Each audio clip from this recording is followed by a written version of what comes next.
এই মহড়া কি বার্তা দিচ্ছে এবং কাদেরকে সেই বার্তা দিচ্ছে? যদি যুদ্ধের কোনো ইঙ্গিত হয় তাহলে পরিস্থিতি কোথায় যাবে, কি হতে যাচ্ছে?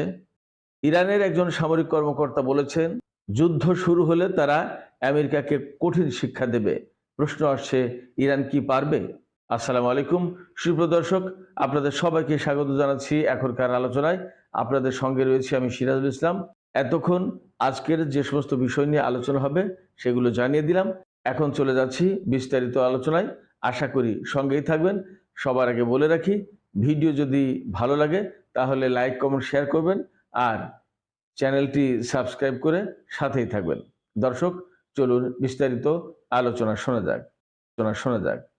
হরমুজ প্রণালী হচ্ছে খুবই সরু একটা প্রণালী, মাত্র 33 কিলোমিটার চওড়া এই প্রণালী।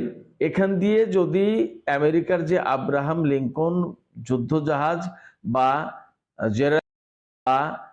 জেরাল্ড আর ফোর্ড যে বিমানবাহী রণতরী আনতে চাচ্ছে, এই দুটো জাহাজ যদি এর দিকে ঢোকে তাহলে এখান থেকে খুব সহজে ঘুরে বের হতে পারবে না, এরকম একটা পরিস্থিতি। একটা জাহাজ যদি ঘুরতে চায় তাহলে অনেক সময় লাগবে, ব্যাপারটা এরকম। সেখান থেকে খুবই সরু একটা প্রণালী। এই প্রণালীর কাছাকাছি ইসলামী প্রজাতন্ত্র ইরানের বিপ্লবী গার্ড বাহিনী বা আইআরজিসি তারা গতকাল থেকে যুদ্ধ মহড়া শুরু করেছে। আজকে মহড়ার মূল পর্ব হবে অনুষ্ঠিত। এই মহড়াটা এই মুহূর্তে খুবই তাৎপর্যপূর্ণ, কারণ হচ্ছে যে সুইজারল্যান্ডের জেনেভায় ইরান এবং আমেরিকার প্রতিনিধি দলের মধ্যে পরমাণু ইস্যুতে আলোচনা শুরু হচ্ছে। এটা হচ্ছে সাম্প্রতিককালে যে উত্তেজনাকর অবস্থা তৈরি হয়েছে তার ভিতরে দ্বিতীয় আলোচনা। আমরা জানি কিছুদিন আগে ওমানের রাজধানী মাস্কাটে ইরান এবং আমেরিকার মধ্যে পরোক্ষ ইনডাইরেক্ট আলোচনা হয়েছে। আজকে সেই আলোচনা দ্বিতীয় দফা সুইজারল্যান্ডের জেনেভায় অনুষ্ঠিত হতে যাচ্ছে। তো এই আলোচনা শুরুর আগে গতকাল থেকে আজকে পর্যন্ত টানা 24 ঘন্টার মহড়া, যুদ্ধ মহড়া পরিচালনা করছে ইরানের আইআরজিসি, এদের নেভাল ইউনিট। অর্থাৎ এটা বেসিক্যালি নৌ মহড়া। পারস্য উপসাগরে 3টা দ্বীপ আছে। এই 3টা দ্বীপ নিয়ে অবশ্য সংযুক্ত আরব আমিরাতের সাথে ইরানের মালিকানার প্রশ্নে দ্বন্দ্ব আছে। আরব আমিরাত দাবি করে তাদের, ইরান দাবি করে তাদের। যাই হোক, কিন্তু কন্ট্রোল ইরানের আছে।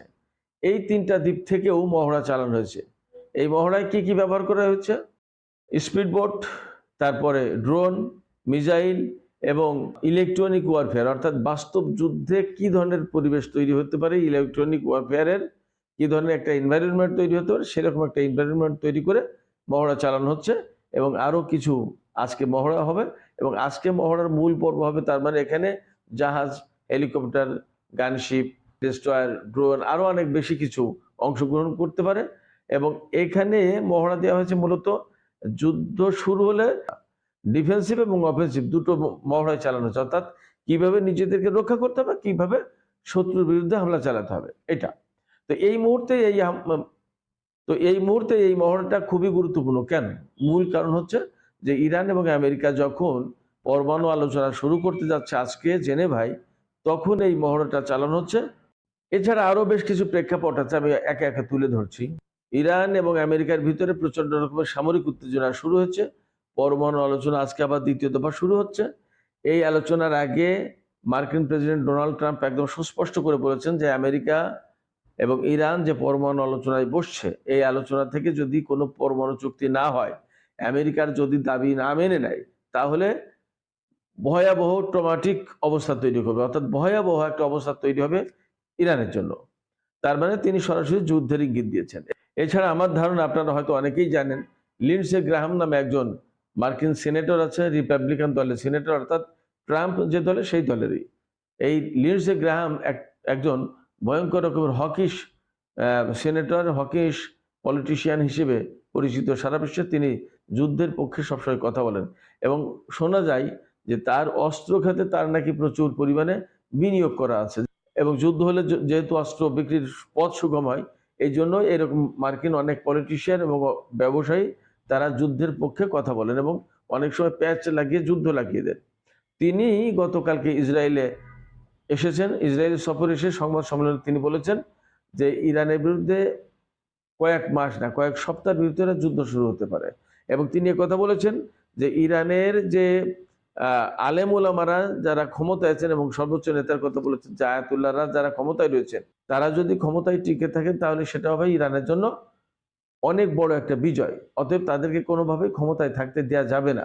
এই লিন্ডসে গ্রাহামের কিন্তু মার্কিন রাজনীতিবিদদের উপরে ব্যাপক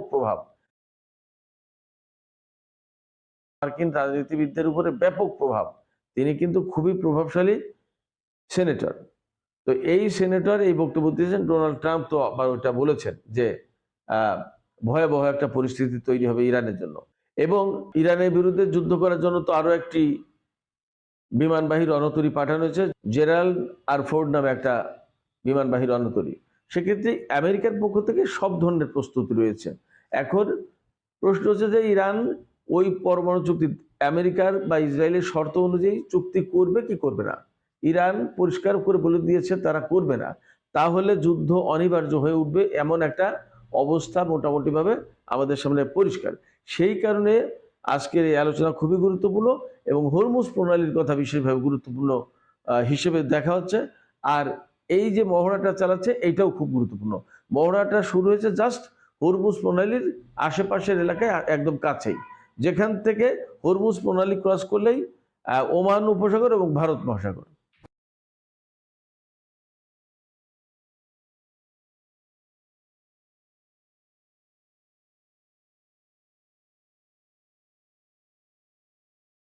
ভারত মহাসাগর অর্থাৎ হরমুজ প্রণালীর পূর্ব পাশে রয়েছে মার্কিন বিমানবাহী রণতরী ইউএসএস আব্রাহাম লিঙ্কন এবং তার সাথে যে স্ট্রাইক গ্রুপ রয়েছে তারা।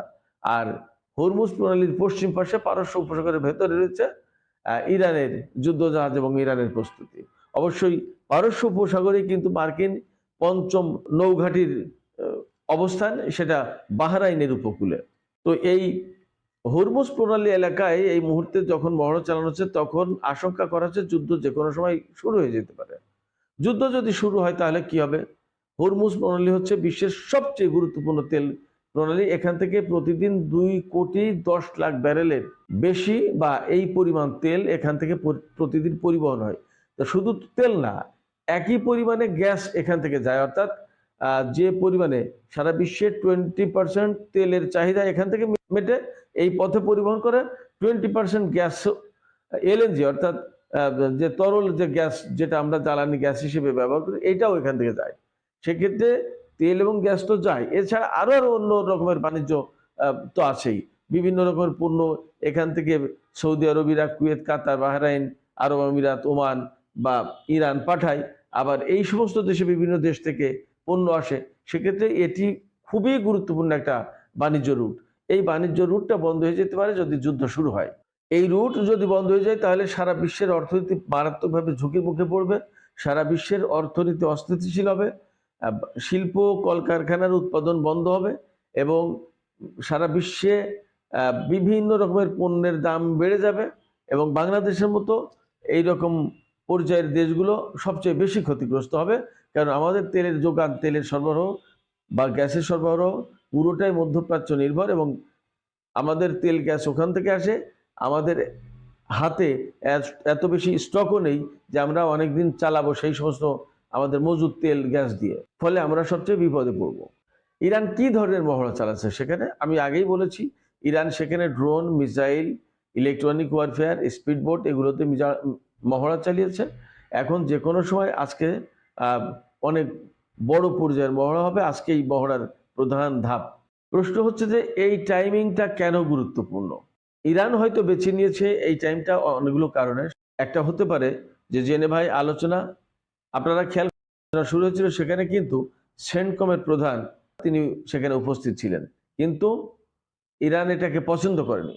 আর যেহেতু ইরানের বিরুদ্ধে এখন প্রচন্ড রকমের হুমকি এবং বলা হচ্ছে যে আলোচনা ব্যর্থ হলেই যুদ্ধ, ফলে ইরান এই সিগন্যাল দিয়ে দিল আমেরিকাকে বা বিশ্ববাসীকে বা পারস্য উপসাগরীয় দেশগুলোকে যে যদি যুদ্ধ শুরু হয় তাহলে আমরা প্রস্তুত, এবং যুদ্ধ শুরু হলে পরিণতি কি হবে হয়তো তার সিগন্যাল তারা দিয়ে দিতে চেয়েছে। টাইমিংটা গুরুত্বপূর্ণ এই কারণে যে আঞ্চলিক উত্তেজনা প্রচন্ড রকমের এবং ইরানের উপরে মারাত্মক রকমের চাপ, বিশেষ করে আমেরিকা এবং ইসরায়েলের পক্ষ থেকে। অবশ্যই আমেরিকা ইসরায়েলের চাপের ব্যাপারে ইরানের সরাসরি কথা হচ্ছে যে কোনো রকম কোনো চাপের কাছে মাথা নত করবে না ইরান, তার অধিকার পরিপূর্ণ বজায় রেখে চুক্তি হবে। এবং আমেরিকার সাথে যদি কোনো চুক্তি হতে হয় তাহলে অবশ্যই ইরানের উপর থেকে নিষেধাজ্ঞা কমপ্লিটলি প্রত্যাহার করতে হবে, তা না হলে চুক্তি হবে না। এখন প্রশ্ন হচ্ছে যে কয়েকদিন আগে ইরানের সামরিক কর্মকর্তা মেজর জেনারেল আব্দুর রহিম উসাবি বলেছেন 2-3 দিন আগে যে এবার যদি কোনো রকমের আমেরিকা যুদ্ধ শুরু করে তাহলে তাদেরকে কঠিন শিক্ষা দেওয়া হবে। প্রশ্ন হচ্ছে যে ইরান কি কঠিন শিক্ষা দিতে পারবে, তার কি সেই সক্ষমতা আছে? এই নিরিখে আমি একটু আলোচনা করি। আমরা ইরানের যে সামরিক সক্ষমতার কথা জানি বা যা দেখতে পাচ্ছি বা বুঝতে পারছি, বিশেষ করে ইসরায়েলের বিরুদ্ধে যুদ্ধ করা, আমেরিকার বিরুদ্ধে হামলা চালানো, আমেরিকার ঘাঁটিগুলোতে বিভিন্ন জায়গায় কাতারে, ইরাকে ইরান যে সমস্ত হামলা চালিয়েছে, এবং পারস্য উপসাগরে মার্কিন যুদ্ধ জাহাজ একবার আটক করেছিল, অন্তত 10 জন সেনা সহ। পারস্য উপসাগরে বেশ কয়েকবার ব্রিটিশ তেলবাহী জাহাজ আটক করেছে। এমনকি ইরানি জাহাজ থেকে তেল খালাস করে মার্কিন একটি জাহাজ যখন রওনা দিয়েছে তখন ইরান আবার সেই মার্কিন জাহাজকে আটক করেছিল এবং সেই জাহাজ থেকে মার্কিনীদের দিয়ে তেল খালাস করিয়ে বলেছিল যে যাও উপকূলের দিকে নিয়ে যাও। অর্থাৎ আমেরিকাকে কখনো ইরান পারস্য উপসাগর এলাকায় ছাড় দেয়নি। তো এই সমস্ত প্রেক্ষাপট থেকে বোঝা যাচ্ছে যে ইরান খুবই শক্তিশালী একটা অপোনেন্ট আমেরিকার জন্য, এবং এই মুহূর্তে ইরানকে রাশিয়া এবং চীন প্রচুর পরিমাণে অস্ত্র এবং যুদ্ধ সরঞ্জাম দিয়ে হেল্প করেছে, যেমন বিভিন্ন রকমের ক্ষেপণাস্ত্র, বিমান, কেউ কেউ বলছে ড্রোনও দিয়েছে, তারপরে ইলেকট্রনিক ওয়ারফেয়ার, তারপরে রেডার সিস্টেম, বিভিন্ন রকমের ক্ষেপণাস্ত্র দিয়েছে রাশিয়া এবং চায়না।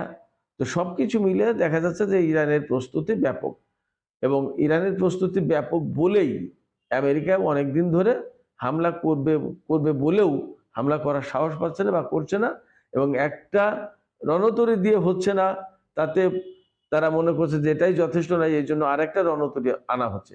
এবং শোনা যাচ্ছে যে মধ্যপ্রাচ্য অঞ্চলে এই যে বিমানবাহী রণতরী থেকে শুরু করে মধ্যপ্রাচ্যের যে সমস্ত ঘাঁটি টোটাল, তাতে 40,000 মার্কিন সেনা রয়েছে, হয়তো বেশিও থাকতে পারে, অন্তত 150-200 বিমান, যুদ্ধ বিমান, B-2, B-52, এরকম বিভিন্ন রকম বোমারু বিমান, আরো সমস্ত সবকিছু আছে, তারপরেও হামলা চালাচ্ছে না। তার মানে ইরানের সক্ষমতা সম্পর্কে আমেরিকা এবং ইসরায়েল খুব ভালো করে জানে। সেক্ষেত্রে যুদ্ধ হলে একটা ভয়ঙ্কর পরিস্থিতি তৈরি হবে, কে হারবে কে জিতবে সেটা পরের কথা, কিন্তু ভয়ঙ্কর একটা অবস্থা তৈরি হবে, এটা পরিষ্কার। এই যুদ্ধ হলে সবচেয়ে বাজে পরিস্থিতি কোথায় তৈরি হবে? আমরা সবসময় বলছি বাজে পরিস্থিতি তৈরি হলে যেখানে হবে সেটা হচ্ছে যে একেবারে দেন অ্যান্ড দেয়ার বিশ্ববাজারে তেলের দাম বেড়ে যাবে, পণ্যের দাম বেড়ে যাবে, বিশ্ব অর্থনীতি কলাপস করবে, বিশ্বের শেয়ার মার্কেটগুলো ক্ষতিগ্রস্ত হবে, তারপরে বিভিন্ন দেশ একেবারে তাৎক্ষণিকভাবে বড় রকমের ক্রাইসিসে পড়ে যাবে, ডলার এবং আন্তর্জাতিক যে সমস্ত মুদ্রা সেগুলোর পতন হতে পারে, সোনা রূপা এগুলোর দাম বেড়ে যেতে পারে। এরপরে সবচেয়ে দুঃখজনক যে ঘটনাগুলো ঘটবে সেটা হচ্ছে যে যুদ্ধে এখানে হয়তো মার্কিন সেনারা মরবে ইরানের হামলায়, ওপাশে ইরানে বেসামরিক জনগণের ভয়ঙ্কর রকমের ক্ষয়ক্ষতি হবে, এতে কোনো সন্দেহ নেই। সেক্ষেত্রে সবচেয়ে বাজে সিনারিও হবে এই জায়গায় যে বেসামরিক লোকজনের হতাহতের ঘটনা ঘটবে। সুপ্রিয় দর্শক, আজকের আলোচনা এখানেই শেষ করতে চাই। যাওয়ার আগে একটা প্রশ্ন আপনাদের কাছে, যে এই যে হরমুজ প্রণালীতে যে পরিস্থিতি তৈরি হয়েছে, এটা কি শো অফ পাওয়ার, অর্থাৎ ক্ষমতা প্রদর্শন, পেশি শক্তি দেখানো, নাকি কারোর জন্য